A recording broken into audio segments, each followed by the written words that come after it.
paralyzed alien woman thrown into the river by her own family, until one human dove in to save her.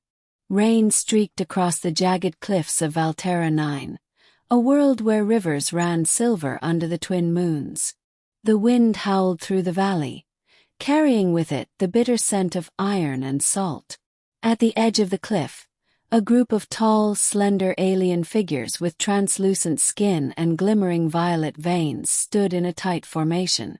Their eyes, liquid pools of midnight, watched a single figure bound in restraints.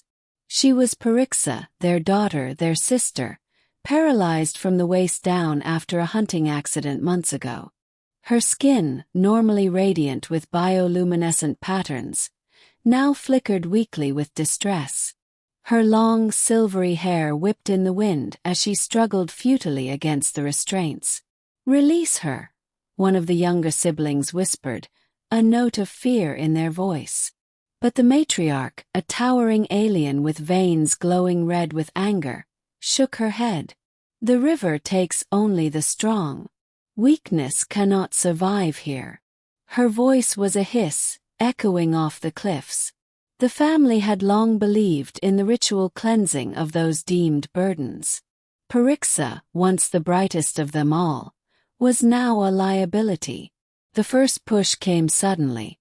Parixa's restraints loosened as two of her siblings shoved her toward the edge. The wind roared in her ears. Below, the river churned like molten mercury. Panic clawed at her chest, her limbs useless, her voice choked by the cold air. She screamed, a sound swallowed by the storm. Then came a shadow from above. A human, a visitor from another star system, tall and broad-shouldered, with a coat plastered to his frame from the relentless rain, dived from the cliffside.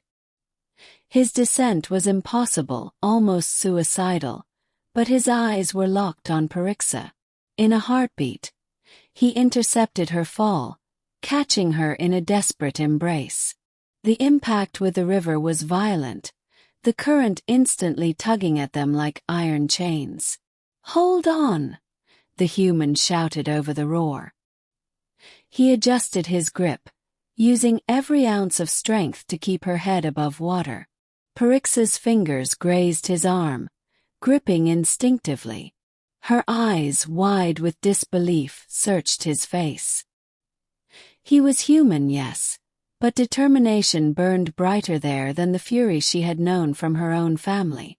Above them, her family froze. Rage and shock twisted their faces. "You dare defy us!" the matriarch screamed, lifting her arms to summon a shockwave. Electricity arced along her fingers. But the human didn't falter. With a powerful stroke, he angled them toward a jagged outcrop where the river slowed. "I won't let them take you," he yelled, his voice raw with effort. Parixa's chest heaved as adrenaline surged through her. Though she couldn't move her legs, she clutched his shoulders, trusting the impossible. The river battered them, its current like a living thing trying to claim her. Rocks tore at their arms, but step by step, he pulled her toward the riverbank.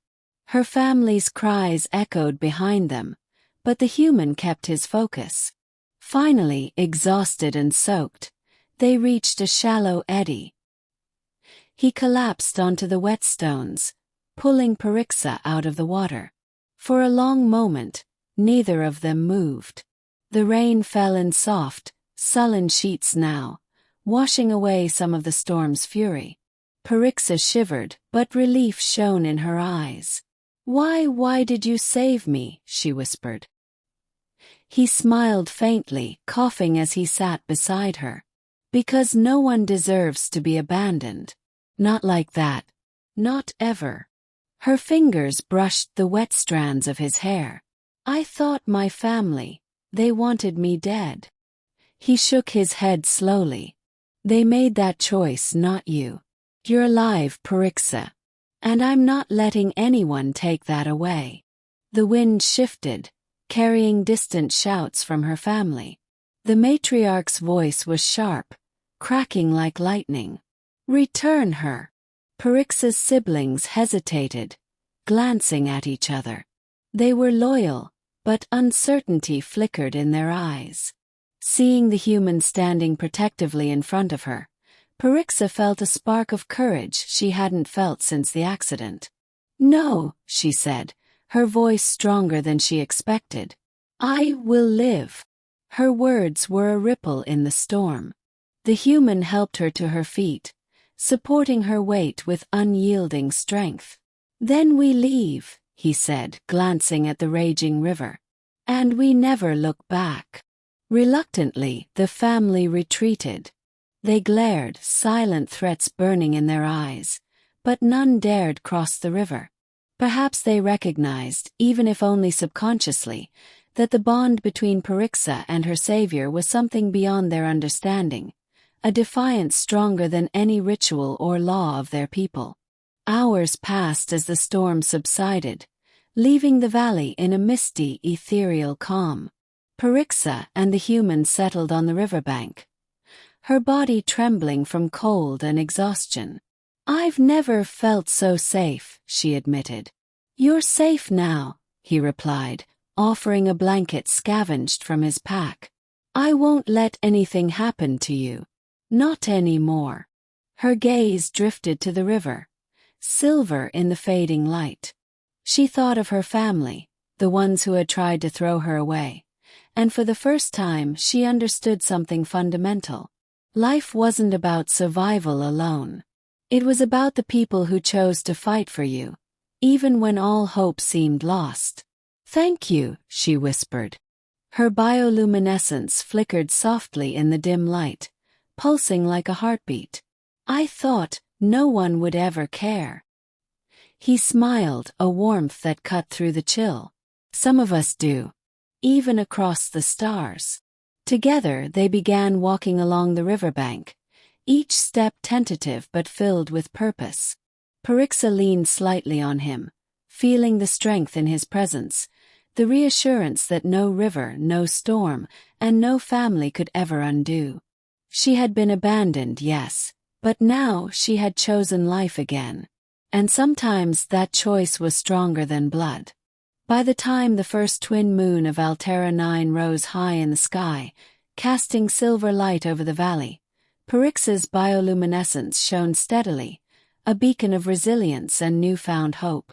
Beside her, the human walked without hesitation, proof that courage sometimes came in the form of the most unexpected savior. And for the first time since her accident, Parixa believed in tomorrow.